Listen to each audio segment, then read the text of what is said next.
Going live, going live. And you are looking live at Sold Out Giant Stadium, where today the 15-0 New York Giants will be taking on the 0-15 Dallas Cowboys on Monday night.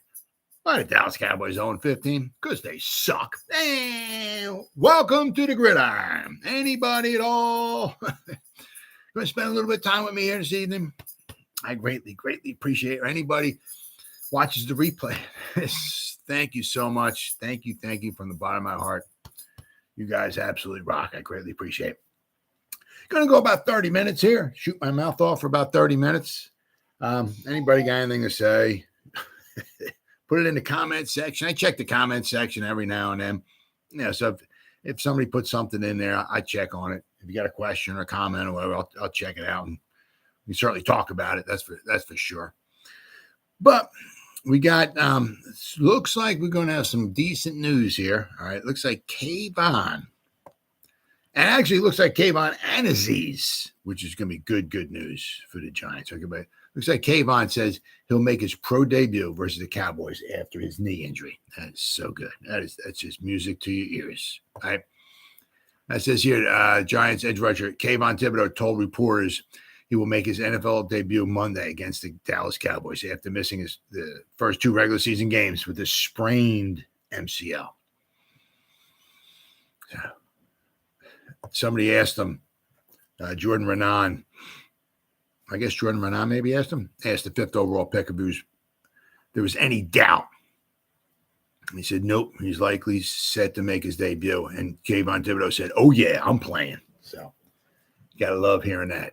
You got to love it. Absolutely love it.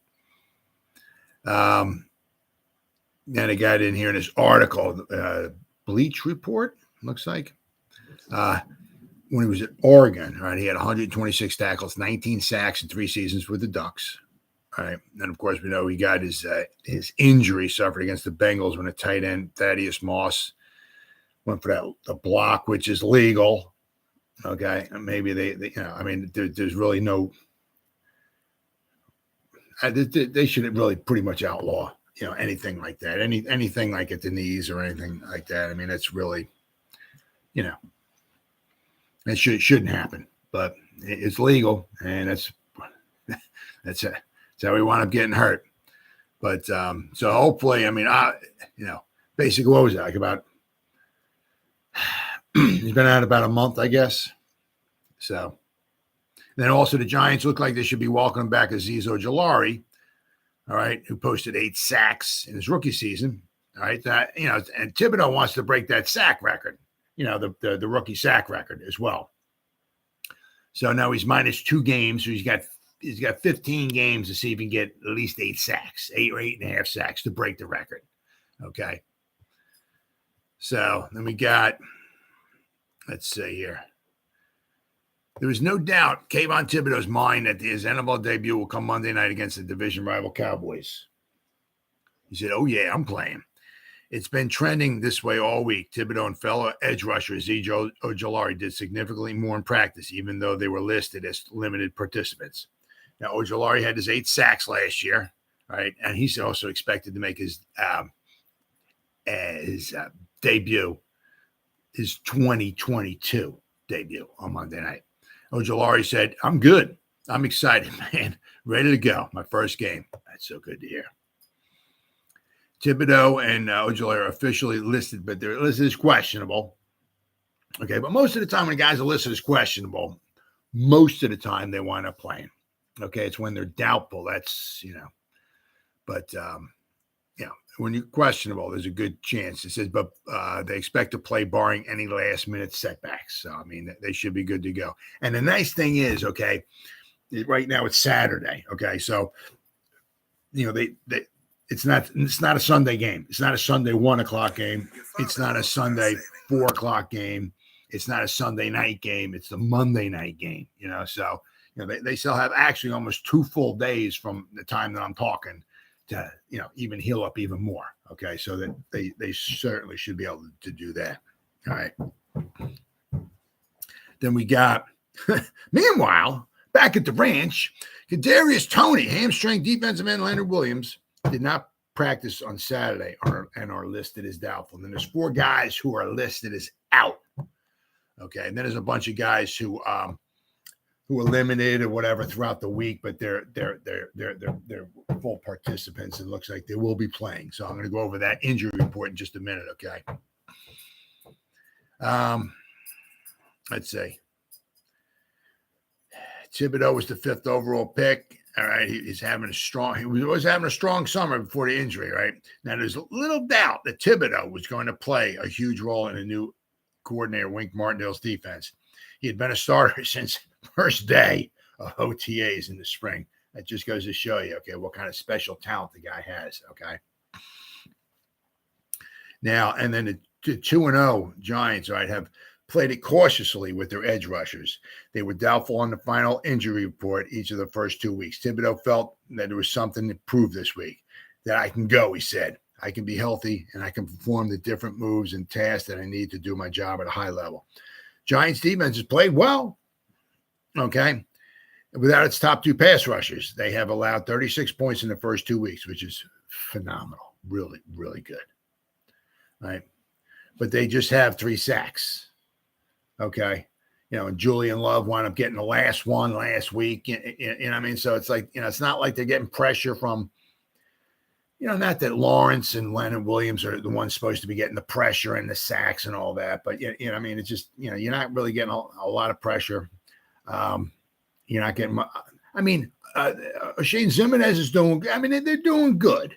All right. But, and I'm not asking anybody to be a Micah Parsons either. But, are you getting, is the opposing quarterback dropping back to pass and like on half of the time, and, you got an edge rusher in there causing havoc and getting hits on the quarterback or hurrying the quarterback?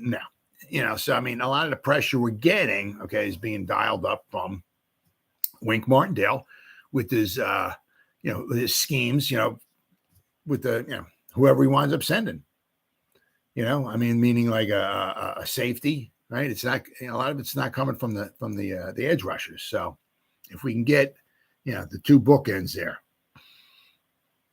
Azeez on one side and Kayvon on the other, that would be nice. Hopefully they can stay healthy. It'd just be so nice to see some guys on the field for a length of time. And the nice thing is when they come off the field, if they have to come off, for them being tired or whatever, we got some nice guys to back them up as well, too. I said Oshane Ximines has been having a very, very nice first 2 games anyway, okay?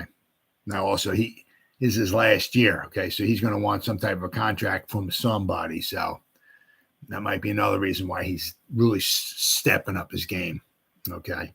But we got the injury report here. This had just come out very recently, okay? Justin Lane is out with a concussion. He didn't practice all week. Nick McLeod, the defensive back with a hamstring, he's out.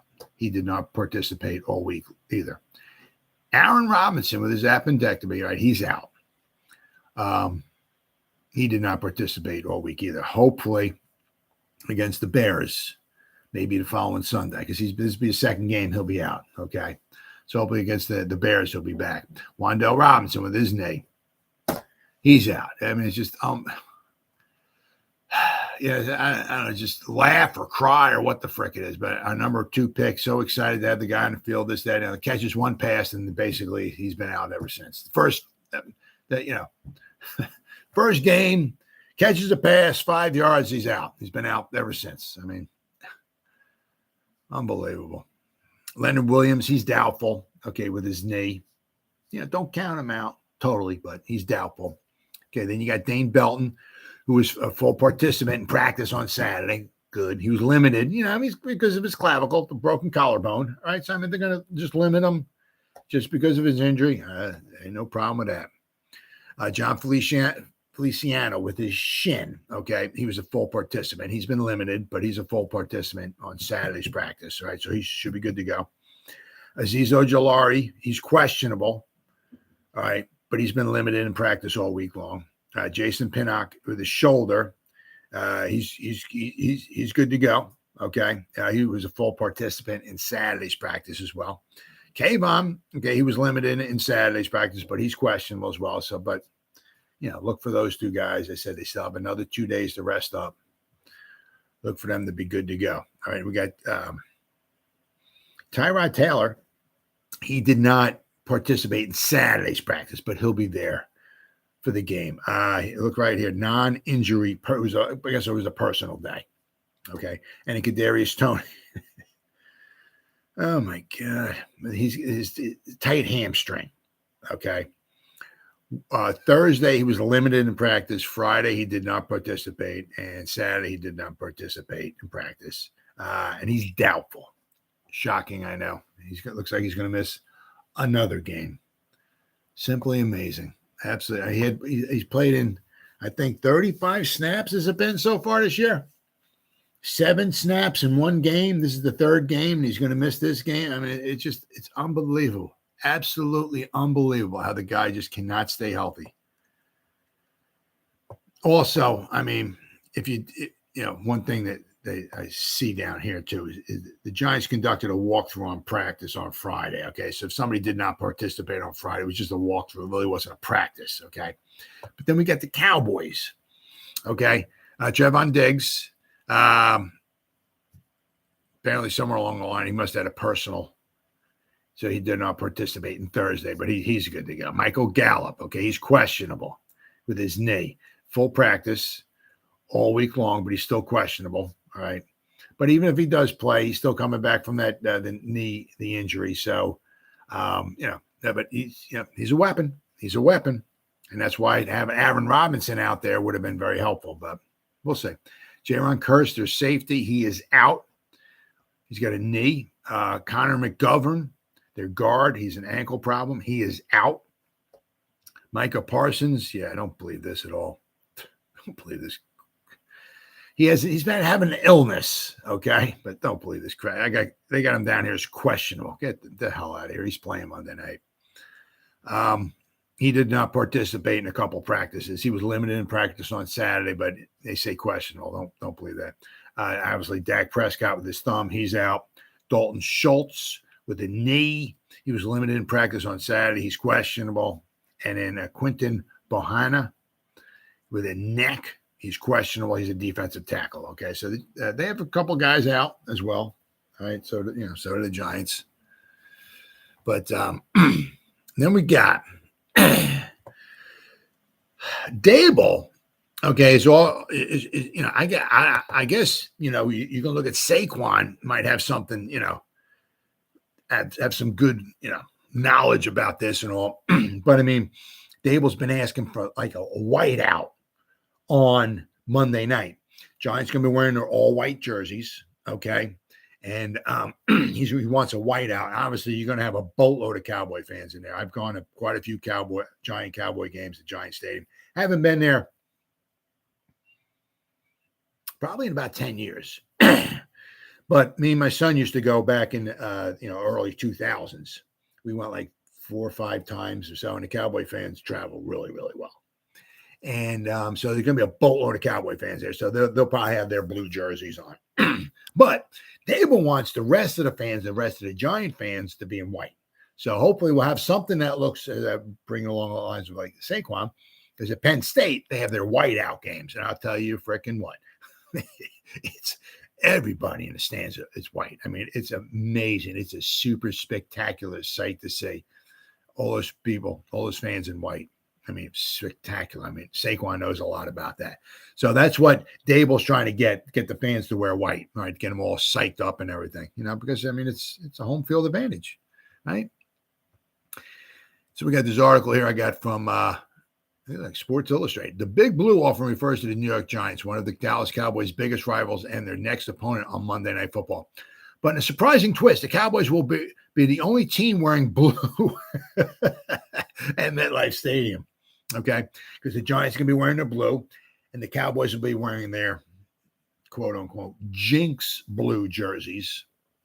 The Giants are 2-0 riding higher after consecutive wins. All right.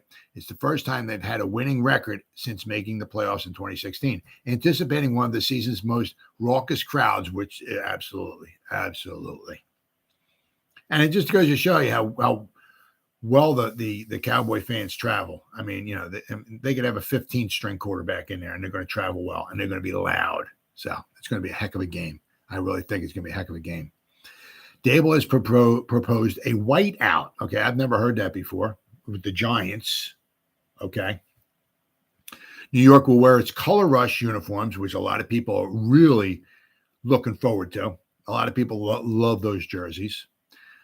Color rush uniforms that resemble their all-white road aesthetic worn during the team's Super Bowl runs in '86 and 1990.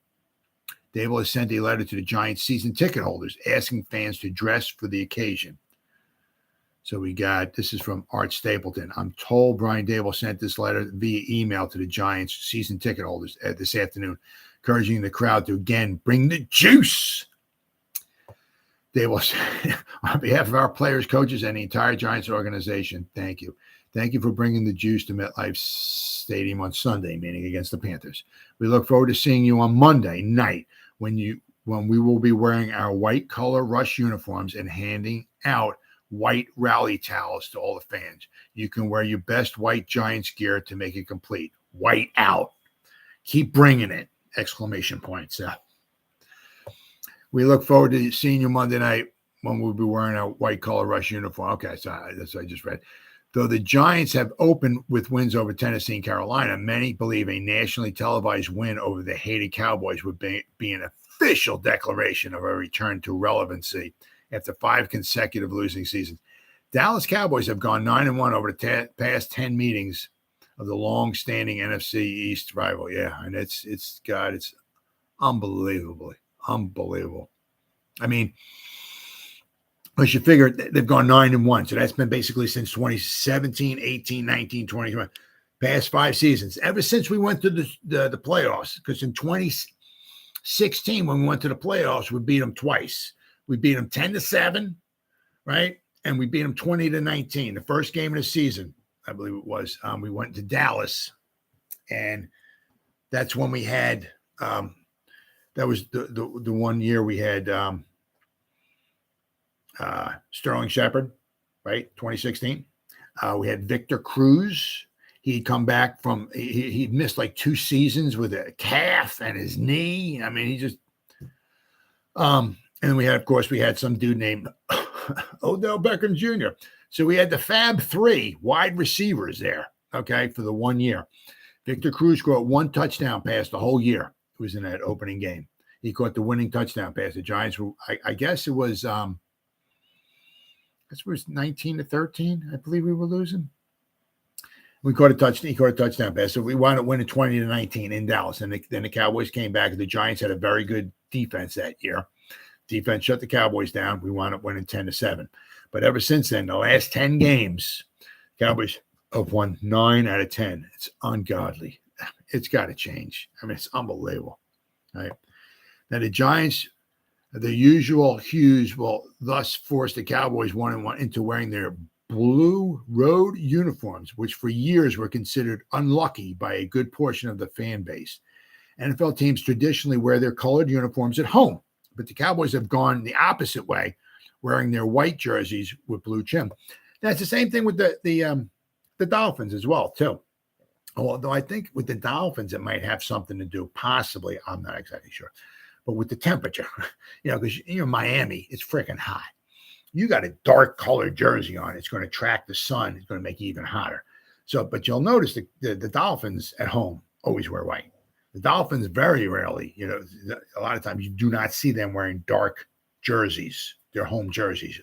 A lot of times, whether on the road or at home, they're wearing white. But with the Cowboys, it's a little bit different. Okay. The Cowboys wear, most of the time they wind up wearing their white jerseys as well, too. All right. Superstition toward the Cowboys' colored threads have conflicted origins. Some believe that the team opted to ditch tradition after a series of navy-tinted high-profile losses like Super Bowl V, the infamous Blunder Bowl, lost to the Baltimore Colts. That legends perhaps grew into strength after the Cowboys won their first championship the following season, where they wore white as they demolished the Dolphins 24-3. In the 70s, the Cowboys' opponents would often break their trend and wear white at home, forcing the Cowboys to wear its Jinx blue jerseys. But contrary to popular belief, the white at home look originated long before the Cowboys' first taste of championship glory. Original team president, general manager Tex Schramm invoked the change primarily to see visiting teams' trademark colors, offering fans a relatively unique viewing experience in an era long before most, if not every NFL game and highlight was accessible to fans. Schramm told the New York Times in 1981, shortly after the navy-clad Cowboys fell to the Eagles in the 1980 championship game, okay, 1980 NFC championship game, okay, that he did not believe in any color coordinated curse. Now, that hasn't stopped opponents from trying to invoke the aesthetic demons. The Cowboys were 3-1 last year wearing their blue jerseys, okay? But the thing is that the Cowboys lost the 1970. It was the Super Bowl after the 19. It was the Super Bowl 5. It was the Super Bowl. It was played in 71, but it was after the 1970 season. The Cowboys wore their dark blue jerseys. It was the Blunder Bowl. It was more known for just turnovers, sloppy play. The Colts were all in white. Cowboys had their blue jerseys, dark blue jerseys on. The Cowboys played horrible. Cowboys should have won the game. They did not. They fumbled the ball. I think Dwayne Thomas fumbled the ball inside the Colts 5-yard line, which would have gave the Cowboys should have got at least another field goal out of that, but he fumbled the ball away. Craig Morton threw an interception. The ball bounced off of Dan Reeves' hands and into Mike Curtis's hands in the final minute of the game. Mike Curtis caught the ball, ran the field goal range where they kicked the game-winning field goal because of an interception. You know, it was just horrible, sloppy play. So the Cowboys kind of thought they were jinxed. Some of the fan base did. That's why they kind of ditched the blue jerseys. Also, the 1968 playoff game, the first round of the playoffs, the Cowboys went into Cleveland. Cleveland was the home team. Usually you wear your dark jerseys. Cleveland wore their white jerseys in 1968, the first round of the playoffs. At home, they wore white, forcing the Cowboys to wear the blue. Browns won 31-20. All right, so the Cowboys had 2 times in a row where they wound up wearing their blue jerseys in the playoffs. You know, one time was regular round of the playoffs, and the other one was in the Super Bowl. They wore the dark blue jerseys, and they wound up losing both times. Now, there's most of the time, when you're at home, usually, most teams wear their dark, their home jerseys, which is their colored jerseys, which the Giants usually wear their white, their blue, right? Blue jerseys, forcing the other team to wear their white, which would be the Cowboys. So usually when the other Cowboys are on the road, they're wearing their white. But when they're at home, they're a home team, they can choose what the color they want to wear, and they wear their white. So that's why most of the time you see them wearing white. But as I said, every now and then other teams try to get up that jinx once again. But I mean, the jinx has been, it was like 50 years ago. All right. So I'm not sure how much of the fan base still believes in that jinx at all or anything. But we'll have to wait and see. Hopefully, as I said, it should be a good game regardless. I really think it should be a really, really good game. Either way. I mean, I don't see that. I mean, unless there's a boatload of, turnovers, either way, I think both teams will keep it somewhat close. One of the reasons why is because both defenses are very, very good. The Cowboys, don't have, I say Gallup's coming back from an injury if he plays at all. Their offensive line isn't what it was. Jason Peters might be playing. I mean, I think he's 312 years old. I mean, he might be one of their starters. Dak Prescott obviously is not there. Cooper is not there anymore. So they got, Schultz is injured.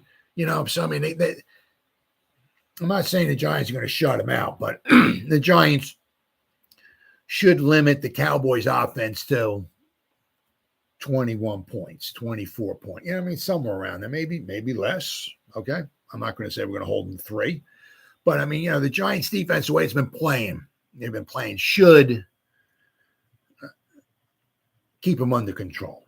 Keep them in check. Give the Giants offense a chance to win the game, okay? Now, as I said, a lot of it, depends upon, turnovers. Now, as I said, if you get Azeez, okay, and you get Kayvon in there applying some pressure, right, and maybe Wink dials some crazy schemes or something like this. We're not going to have Leonard Williams in there probably. But you send a safety, send a cornerback blitz, right?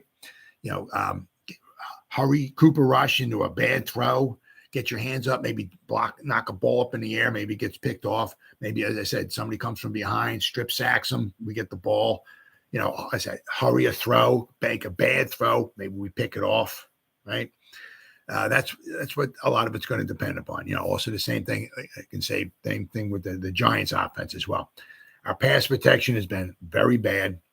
Okay. Daniel Jones is, not look super duper stellar, but a lot of times because he's had so much pressure. I mean, I remember last week, it was a couple of times he's trying to throw a ball. He's got guys, his own offensive linemen, like landing at his feet because they're getting bull rushed right into him. So a lot of it's going to depend upon Daniel Jones and the offensive line too. We can't have any strip sacks, right? Guys nailing Daniel. I mean, what happened against the Titans the first week? Guy came in, chopped the ball out of Daniel Jones' hand. Tennessee gets the ball. What do they do? They got a field goal out of it. Thankfully, we held them to just a field goal. But the sack, the fumble, the recovery by the Titans, 3 points. And the same thing happens against the Cowboys. I mean, because the Cowboys got 6 sacks against the Bengals, right? I'm not saying the Bengals have a phenomenal offensive line, but they had a lot of pressure on them. You got Micah Parsons out there, right? Going to put a lot of pressure on Daniel Jones. I mean, so it's going to be important, try to get the running game going, okay? Because a good running game will set up the pass. I'm not saying run the ball the first 17 plays, but if we're going to pass the ball, try to make him quick passes, get the ball out of his hands. Even if it's for minimal yards, try to complete a pass, right? Don't have Daniel Jones standing in the pocket for half an hour. Can't have that. You got to pick and choose if you're going to go deep. Like, if we got a Kenny Golladay sighting in the game, right? You got to pick and choose when you're going to go deep. But maybe get Saquon out, get him out wide, right? Get the ball in his hands, right? Let somebody, let him try to maybe juke the guy covering him. The problem is a couple of our good weapons looks like Wan'Dale Robinson, okay, and Kadarius Toney won't be in the game. So, we're going to have to – it's not going to be easy. It's not going to be easy. But, a lot of it's going to wind up depending upon the turnovers, So, I think Azeez is coming back at the right time. Kayvon's coming back at the right time.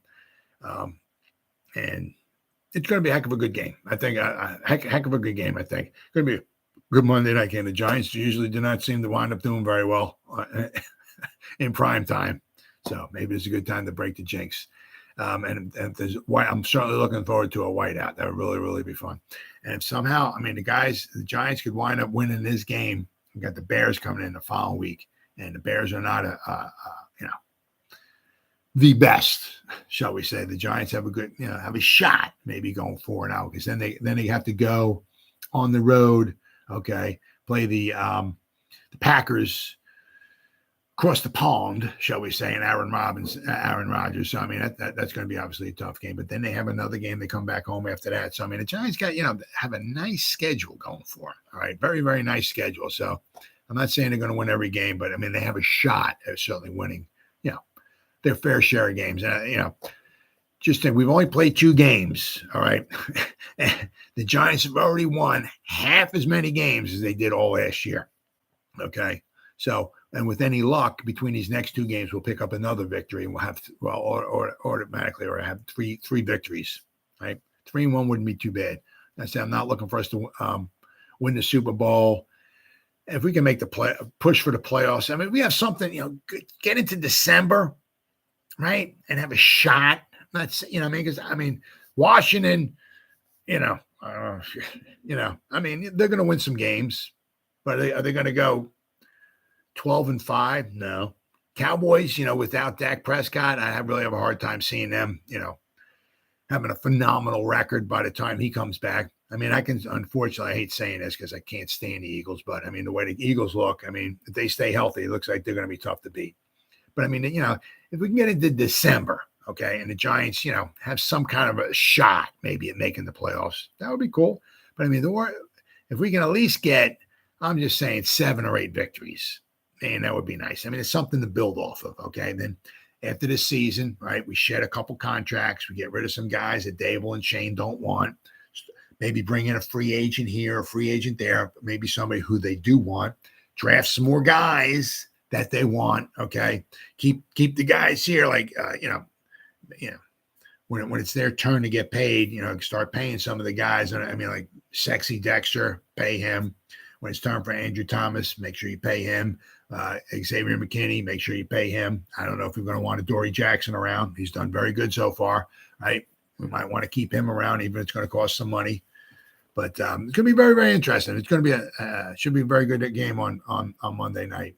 And Giants certainly have a very good shot at winning that. Well, anybody, all right, it's been 30 minutes. I've talked, shot my mouth off for 30 minutes. Anybody at all watch this, anybody spent any time at all going to watch the replay of this, guys, from the bottom of my heart. Thank you so much. You guys absolutely freaking rock. And as always, you guys stay safe out there and go Giants. Woo! Oh, yeah.